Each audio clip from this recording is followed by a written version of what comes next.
वैद्युत द्विध्रुव के कारण विद्युत क्षेत्र की तीव्रता, वैद्युत द्विध्रुव तो यहाँ पर दो ध्रुव रहेगा, ठीक है, उनका परिणाम क्या रहता है, समान रहता है, और दोनों क्या होते हैं, विजातीय होते हैं, और एक दूसरे के क्या होते हैं, अल्प दूरी पर। तो यहाँ पर पहला स्थिति है अक्षीय स्थिति या अनुदैर्ध्य स्थिति। तो अक्षीय स्थिति क्या बोलेंगे, जिस बिंदु पर विद्युत क्षेत्र की तीव्रता ज्ञात करनी है, बढ़ाए गए अक्ष पर होती है।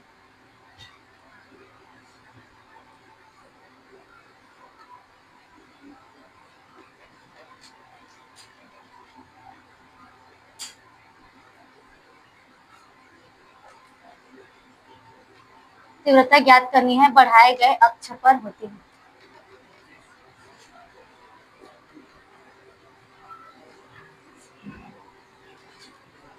ठीक है, जिस बिंदु पर विद्युत क्षेत्र की तीव्रता ज्ञात करनी है, बढ़ाए गए अक्ष पर होती है। चलो इधर ध्यान दो,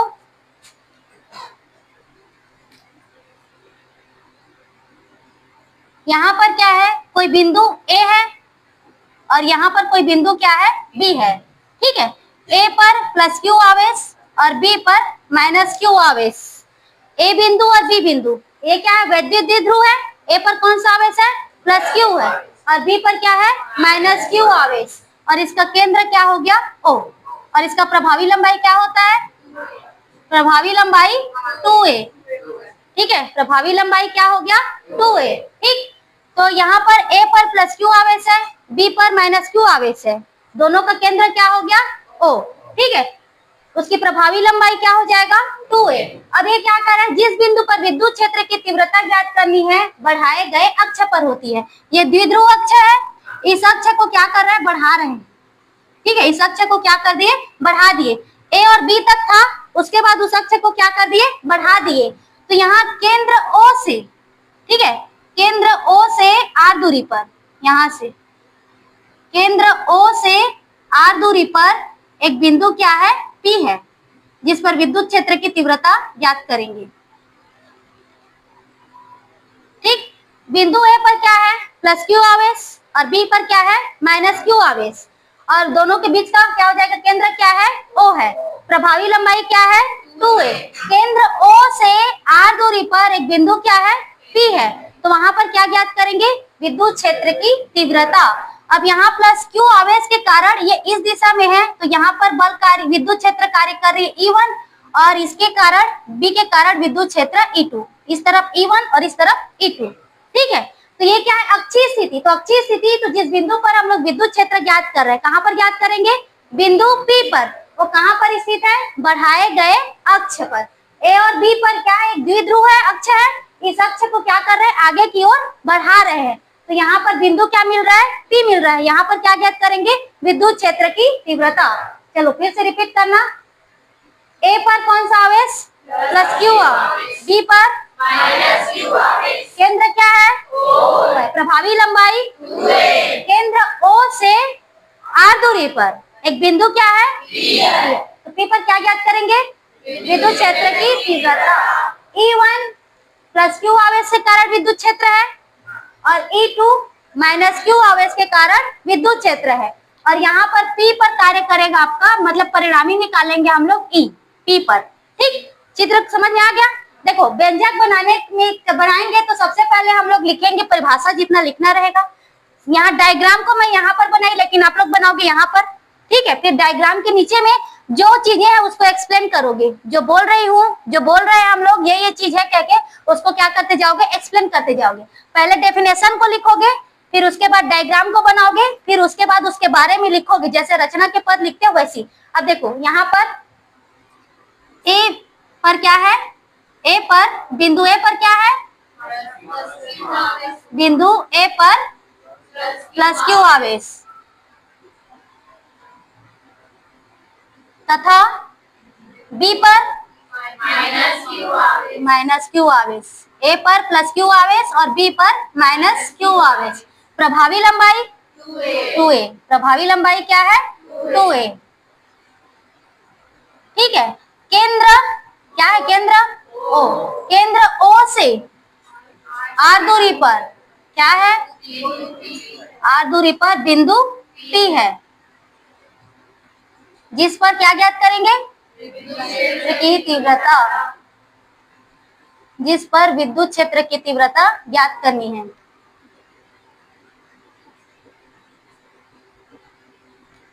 समझ में आया इतना? चलो रिपीट कर रही हूं फिर से। ए पर कौन सा आवेश? प्लस क्यू आवेश। बी पर माइनस क्यू आवेश। एक प्लस और एक माइनस है तो क्या बन गया वो? वैद्युत द्विध्रुव। ठीक है। और प्रभावी लंबाई क्या हो गया? 2a। और केंद्र क्या है? O से r दूरी पर बिंदु जिस पर विद्युत क्षेत्र क्या ज्ञात करनी। ठीक है। प्लस क्यू आवेश के कारण, यहाँ पर अब इस नीचे में लिखूंगी। इतना समझ में आ गया? जैसे जैसे उसको क्या करते जाएंगे, एक्सप्लेन करते जाएंगे। अब देखो यहाँ पर देखेंगे बिंदु ए पर प्लस क्यू आवेश के कारण विद्युत क्षेत्र की तीव्रता। तो आप लोग व्यंजक निकाले थे, छोटा सा व्यंजक बनाए थे, बिंदु आवेश के कारण विद्युत क्षेत्र की तीव्रता। फार्मूला क्या आया था? बताओ। E1 यहाँ पर इक्वल क्या है था फार्मूला? 1/4 पाई एप्सिलॉन 0 Q अपान में R स्क्वायर। इतना आया था। तो यहाँ पर यह हो जाएगा 1/4 पाई एप्सिलॉन 0। अब यहाँ पर लिख देती हूँ K क्या है? कोई परावैद्युतांक माध्यम है।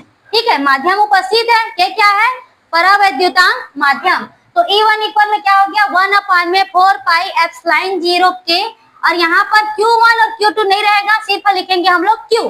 देखो बताई थी आप लोगों को कि एक क्या है? प्लस Q आवेश है और एक माइनस Q आवेश है, लेकिन हम लोग लिखेंगे सिर्फ क्या? Q को। और सिर्फ वो दर्शाने के लिए है कि वो प्लस है और वो क्या है? माइनस है। बाकी उसमें कुछ नहीं रहता ना, मतलब उसको एक बार प्लस और एक बार माइनस नहीं लिखेंगे, वो सिर्फ दर्शा रहा है कि वो प्लस चार्ज का है और वो माइनस चार्ज का है। तो और उनका जो परिणाम होता है क्या होता है? समान होता है। तो सिर्फ यहाँ पर क्या लिखेंगे हम लोग? Q। अब ये R क्या है? उनके बीच की दूरी है। अब यहीं पर इनके बीच की दूरी को हम लोगों को देखना है। तो बीच की दूरी को देखो, यहाँ क्या हो जाएगा? दूरी हमेशा मापेंगे हम लोग केंद्र से। दूरी कहाँ से मापेंगे? केंद्र से। अब बिंदु कहाँ पर है? P पर। और आवेश कहाँ पर है? A पर। तो हम लोगों को दूरी क्या चाहिए यहाँ पर? PA या AP। ठीक है, उसमें क्या लिखते हो? R स्क्वायर करके लिखते हो ना। ठीक है, दूरी का वर्ग करके R स्क्वायर करके लिखे थे। तो इसमें दूरी क्या है? आवेश कहाँ पर है? A पर। और ज्ञात कहाँ पर करनी है? P पर। इसकी दूरी क्या हो गई? AP। समझ में आया? आवेश कहाँ पर है? A पर। और विद्युत क्षेत्र की तीव्रता कहाँ पर ज्ञात करेंगे? P पर। तो ये क्या हो जाएगा? AP। ठीक है, तो AP स्क्वायर। अब यहाँ देखो, अब इसमें से यहाँ E1 इक्वल में 1/4 पाई एप्सिलॉन 0 K और Q और AP। अब AP का मान क्या आएगा उसको देखो। हो गया। अब AP का मान क्या आएगा? यहाँ पर AP यहाँ तक का हो जा रहा है और मापना हम लोगों को कहाँ से है? केंद्र से। ठीक है, तो केंद्र से मापेंगे तो यहाँ तक का देखो, ये क्या हो जाएगा? ये O हो गया और ये क्या हो गया? P है और ये क्या है? A है। यहाँ तक की दूरी क्या है? R है। O से P तक की दूरी क्या है? R है। और ये क्या है? ये 2A। टोटल दूरी 2A। तो 2A दोनों मिलाकर है, मतलब इसका आधा क्या हो जाएगा? A और इसका आधा क्या हो जाएगा? A। 2A है मतलब वो बराबर डिवाइड हो गया A और A में। ठीक है, तो यहाँ तक की दूरी ये क्या हो जाएगा? ये टोटल दूरी R और यहाँ तक की दूरी क्या है? A। टोटल दूरी क्या है? R। दूरी हमेशा मापेंगे किससे? केंद्र से। टोटल दूरी R और लाना कितना है? PA को। लाना कितना को है? PA को।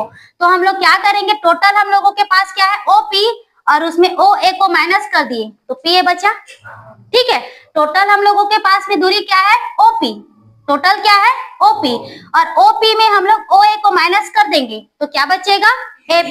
समझ में आया? तो यहाँ पर AP इक्वल में क्या लिखेंगे? OP माइनस क्या हो जाएगा? OA। समझ में आया? टोटल यहाँ तक का क्या है? OP है। दूरी हमेशा कहाँ से मापेंगे?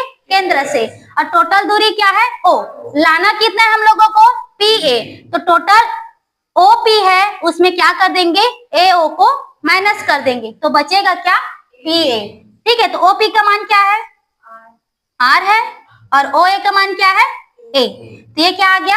R minus A। तो एपी का मान रख देंगे तो क्या हो जाएगा ये आर माइनस ए का होल स्क्वायर। ये क्या हो गया समीकरण पहला। इतना है समझ में। अब देखो बिंदु बी पर माइनस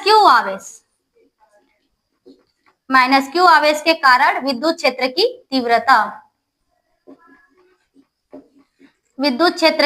तीव्रता, ठीक है। तो यहाँ पर ये क्या हो जाएगा बिंदु बी पर, तो ये क्या हो गया E2। बिंदु बी पर है तो क्या हो जाएगा ये E2। अब E2 हो गया तो यहाँ पर ये क्या आएगा 1/4 पाई एप्सिलॉन 0 और K क्या है परावैद्युतांक माध्यम है, ठीक है। अब यहाँ पर ये क्या हो जाएगा Q अपान में क्या हो जाएगा उसकी दूरी बताओ। आवेश कहाँ पर है बी पर और विद्युत क्षेत्र की तीव्रता कहाँ पर ज्ञात करनी है पी पर, तो दूरी क्या हो जाएगा बताओ।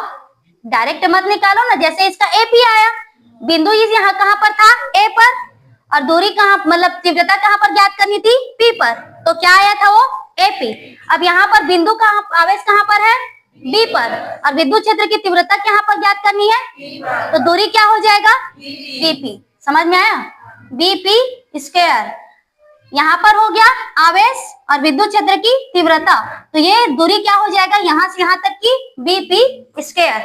अब देखो यहाँ पर बीपी निकालेंगे तो बीपी निकाल रहे तो वो वाला बीपी नहीं है, ठीक है। तो बीपी और यहाँ पर आ गया ओ, तो अब ये टोटल हम लोगों को निकालना है। तो पी से ओ तक की दूरी क्या है आर है और इसकी दूरी क्या है ए है, तो टोटल क्या आ गया आर प्लस ए। तो बीपी इक्वल में क्या हो जाएगा ओपी प्लस क्या हो गया ये ओबी, ठीक है। तो ओपी का मान क्या हो जाएगा आर और इसका क्या हो गया ए। तो E2 इक्वल क्या आ गया 1/4 पाई एप्सिलॉन 0 के Q अपान में R प्लस ए का होल स्क्वायर, ठीक है। ये हो गया इक्वेशन सेकेंड। अब इसको माइनस करके मत लिख देना, माइनस क्या है कह के, सिर्फ ये चार्ज बताने के लिए है कि वो प्लस है और वो क्या है माइनस है कह के, ठीक। इतना आ गया समझ में। अब देखो हम लोगों को E1 विद्युत क्षेत्र मिल गया, E2 विद्युत क्षेत्र मिल गया। अब निकालना हम लोगों को किस पर है P पर है, वो परिणामी विद्युत क्षेत्र है। तो परिणामी विद्युत क्षेत्र की तीव्रता, विद्युत क्षेत्र कौन सी राशि है सदिश राशि, तो परिणामी विद्युत क्षेत्र की तीव्रता कौन सी राशि है सदिश राशि। तो ये सदिश राशि है तो सदिश के नियम का पालन करेगा, ठीक है। तो सदिश के नियम का पालन करेगा तो इसमें सदिश नियम से क्या होता है E1 और E2 दोनों की दिशा कैसे है विपरीत है, दोनों की दिशा क्या है विपरीत है। तो इसमें क्या होता है जब यहाँ पर दो अलग अलग दिशा पर रहेंगे, दोनों की दिशा क्या हो विपरीत हो, तो सदिश में परिणाम निकाला जाता है तो अधिक में कम को क्या कर देते हैं माइनस कर देते हैं। तो यहाँ पर हम लोग जो प्लस क्यू आवेश है उसकी विद्युत क्षेत्र की तीव्रता को अधिक मतलब E1 greater than E2, E1 greater than E2, greater than का मतलब बड़ा है, E1 बड़ा है क्या से E2 से, ठीक है। तो यहाँ पर E1 बड़ा है क्या हो गया E2 से। ये सदिश के नियम का पालन कर रहा है, तो सदिश के नियम का पालन कर रहा है तो इसमें क्या होता है कि जो दोनों विपरीत दिशा में रहे, ठीक है, एक क्या इस तरफ है और एक उस तरफ है, तो दोनों विपरीत दिशा में रहता है तो क्या करते हैं अधिक में कम को माइनस कर देते हैं। तो प्लस क्यू आवेश के कारण विद्युत क्षेत्र की तीव्रता अधिक और माइनस का उससे थोड़ा कम, तो ये क्या हो जाएगा E1 ग्रेटर देन क्या हो गया E2, ठीक। अब इसके परिणामी विद्युत क्षेत्र की तीव्रता क्या है E, तो E इक्वल में हो जाएगा E1 माइनस E2। समझ में आया इतना आया ना। दोनों क्या है ये इस दिशा में है और ये इस दिशा में, दोनों क्या है विपरीत दिशा में है, तो विपरीत दिशा में है तो यहाँ पर परिणामी निकालेंगे और विद्युत क्षेत्र की तीव्रता कौन सी राशि है सदिश राशि, तो सदिश राशि है और दोनों विपरीत दिशा में है तो अधिक वाले में कम को क्या कर देते हैं माइनस कर देते हैं, तो इसका परिणामी क्या आएगा E1 माइनस E2। अब देखो E1 का मान हम लोगों को समीकरण पहला में मिला है, E2 का मान किस में मिला है समीकरण दूसरा में। तो यहाँ पर समीकरण पहला तथा दूसरा से मान रखने पर, पहला तथा दूसरा से मान रखने पर तो ये क्या हो जाएगा E इक्वल में E1 का मान क्या है 1/4 पाई एप्सिलॉन 0 के Q अपान में R माइनस ए का होल स्क्वायर, ठीक। ये हो गया। उसके बाद माइनस 1/4 पाई एप्सिलॉन 0 के क्यू अपान में आर प्लस ए का होल स्क्वायर। ठीक है, मान को रख दिए। अब दोनों में क्या चीज कॉमन है? क्यू भी तो है ना, तो क्यू को ऊपर में लिख दिए और ये 4 पाई एप्सिलॉन 0 के दोनों में कॉमन है। बचा क्या इसमें? 1 अपान में आर माइनस ए का होल स्क्वायर और 1 अपान में आर प्लस ए का होल स्क्वायर। ठीक, इतना हो गया। अब इसको क्यू अपान में 4 पाई एप्सिलॉन 0 के। अब क्या करेंगे? नीचे गुणा होगा तो आर माइनस ए का होल स्क्वायर और आर प्लस ए का होल स्क्वायर, इसका तीसरा गुणा कर देंगे। ठीक है, तो क्या हो जाएगा? आर प्लस ए का whole square minus R minus A का होल स्क्वायर। ठीक, अब फार्मूला बताओ उसका। इसी में आ जाती है यहाँ पर क्यू 1, यहाँ पर 4 पाई एप्सिलॉन 0 के आर प्लस ए का होल स्क्वायर, तो ए प्लस बी का होल स्क्वायर का formula A square plus B square plus 2ab और ए माइनस बी का होल स्क्वायर का यहाँ ए के जगह पर क्या है? आर और बी के जगह पर क्या है? ए। ठीक, तो इसको ओपन कर रही हूँ तो R square plus A square और क्या हो जाएगा? Plus 2ar, A square plus B square plus 2ab। ठीक है, उसके बाद इसका देखो minus R square plus A square minus 2ar। ठीक, फार्मूला को रख दिए। अब ये आर माइनस ए का होल स्क्वायर और आर प्लस ए का होल स्क्वायर।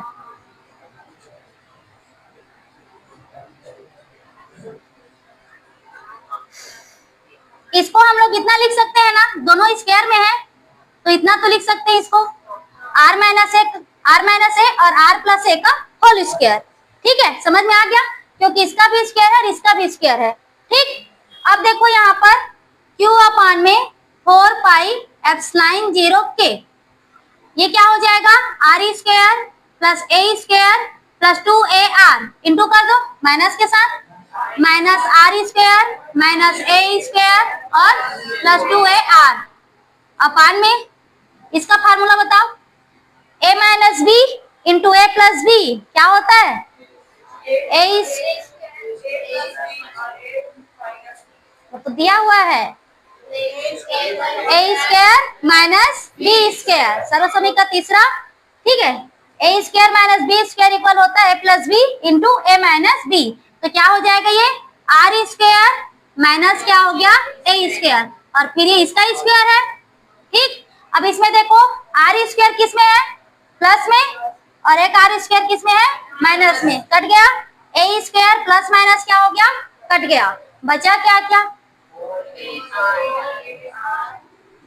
ई इक्वल में है ना, निकालते जा रहे हैं। क्यू अपान में 4 पाई एप्सिलॉन 0 के क्या बच गया?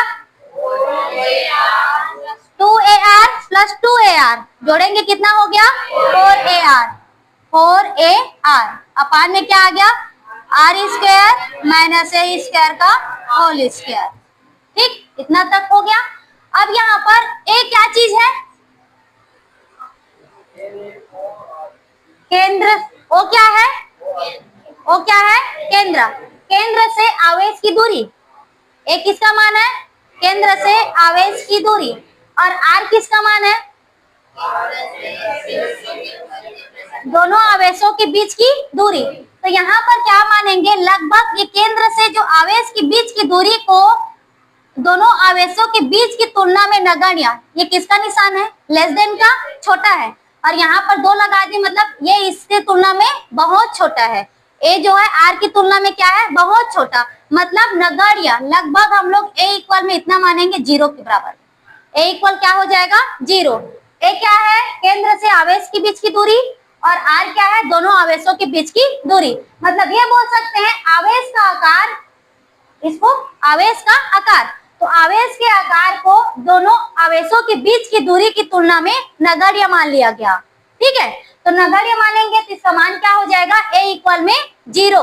ये लेस देन 2 बार, मतलब ये बहुत छोटा है, इतना छोटा कि ए इक्वल टू क्या रखेंगे? 0 करके रखेंगे। ठीक है, अब देखो यहाँ पर इसमें मान को हम लोग रखेंगे ई, यहाँ पर इसको इतना लिख सकते हैं क्या? 4 को 2 इंटू 2 लिख सकते हैं ना, 2 इंटू 2, और ये हो गया QA, ठीक, और यहाँ पर आ गया R।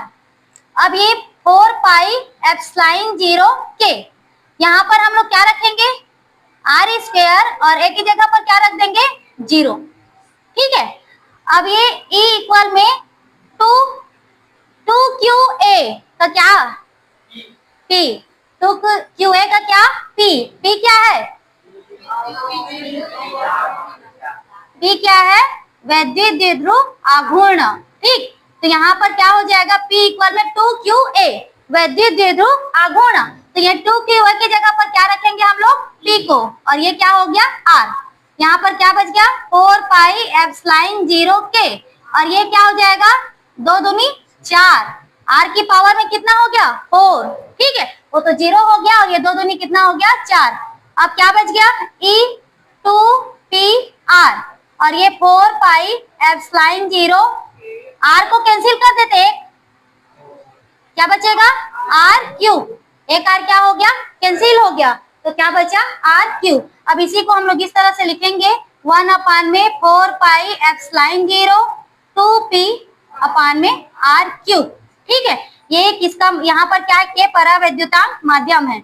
ये अच्छी स्थिति के लिए क्या आया? व्यंजक आया। किसके लिए? जब के परावैद्युतांक माध्यम स्थित है।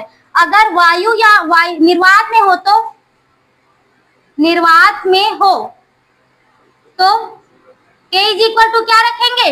1। K क्या है? परावैद्युतांक माध्यम है, और निर्वात रहेगा तो क्या हो जाएगा? K is equal to 1। अब K इज इक्वल टू 1 रखेंगे तो क्या आएगा? E इक्वल में 1 अपान में 4 पाई एप्सिलॉन 0 K, और 2P, K का मान 1 हो गया, 2P अपान में क्या आ गया? RQ। ये भी है, यहां तक इसको बनाओगे, ठीक है। अब एक क्वेश्चन यहाँ पर एक और रहता है, मतलब कभी कभी पूछ देते हैं सदिश रूप, सदिश रूप में, तो ये हो जाएगा E वेक्टर, सदिश रूप में E वेक्टर, ठीक है।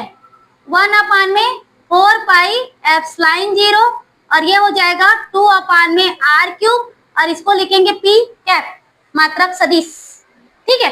सदिश रूप में इतना ही लिखना है, इसका ई वेक्टर यहाँ पर P पर लगा दोगे कैप, मात्रक सदिश को, ठीक है। तो ये व्यंजक आपको यहाँ तक ही बनाना है। कभी कभी पूछते हैं सदिश रूप को, तो इसको एक पॉइंट एक्स्ट्रा बढ़ाना है, और व्यंजक यहीं पर जाकर कंप्लीट हो रहा है, ठीक।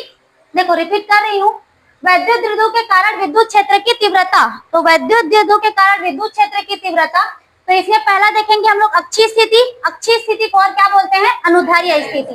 तो ये क्या होती है? जिस बिंदु पर विद्युत क्षेत्र की तीव्रता ज्ञात करनी है वो बढ़ाए गए अक्ष पर होती है, ठीक है। द्विध्रुव अक्ष है, उसके अक्ष को बढ़ाएंगे, तो जहां पर विद्युत क्षेत्र की तीव्रता ज्ञात करेंगे वो क्या होगी? इस बढ़ाए गए अक्ष पर होगी। चलो मेरे साथ में बोलते जाना। ए पर कौन सा आवेश? बी पर केंद्र क्या है? प्रभावी लंबाई केंद्र O से R दूरी पर, जिस पर विद्युत क्षेत्र की तीव्रता ज्ञात करें। ए के कारण विद्युत क्षेत्र की तीव्रता, ए के कारण विद्युत क्षेत्र की तीव्रता, बी के कारण विद्युत क्षेत्र की तीव्रता, और पी पर परिणामी विद्युत क्षेत्र की तीव्रता, ठीक। अब ये तो थ्योरी उतना लिख लोगे, जितना बोल रहे उतना लिखना है, उसमें चित्र समझ में आ गया। अब ये बिंदु ए पर प्लस क्यू आवेश के कारण विद्युत क्षेत्र की तीव्रता, तो एक पर प्लस क्यू आवेश के कारण विद्युत क्षेत्र की तीव्रता क्या है? E1। तो E1 इज इक्वल टू क्या हो जाएगा? 1 अपान में 4 पाई एप्सिलॉन 0 K। Q अपान में दूरी होता है, तो दूरी की जगह पर क्या है? AP। आवेश कहाँ पर है? A पर। विद्युत क्षेत्र की तीव्रता कहाँ पर ज्ञात करनी है? P पर। तो दूरी क्या हो जाएगा? AP स्क्वायर, ठीक है। अब AP, तो AP का मान हम लोगों को मान हमेशा कहाँ से निकालेंगे? केंद्र से। तो AP इक्वल हम लोग क्या लिख सकते हैं? OP minus OA। टोटल क्या है? OP, उसमें A तक क्या कर देंगे? माइनस कर देंगे, तो OP माइनस क्या हो गया? OA। OP का मान क्या है? R, और OA का मान क्या है? A। तो क्या आ गया? R माइनस A, ठीक है। इक्वेशन यहाँ पर इसमें मान को क्या करेंगे? इसको रख दिए हैं, ये समीकरण क्या हो गया? पहला। अब बिंदु B पर कौन सा आवेश है? माइनस का आवेश। माइनस क्यू आवेश के कारण विद्युत क्षेत्र की तीव्रता। तो E2 तो क्या आ जाएगा 1/4πε0 के Q/Vp²।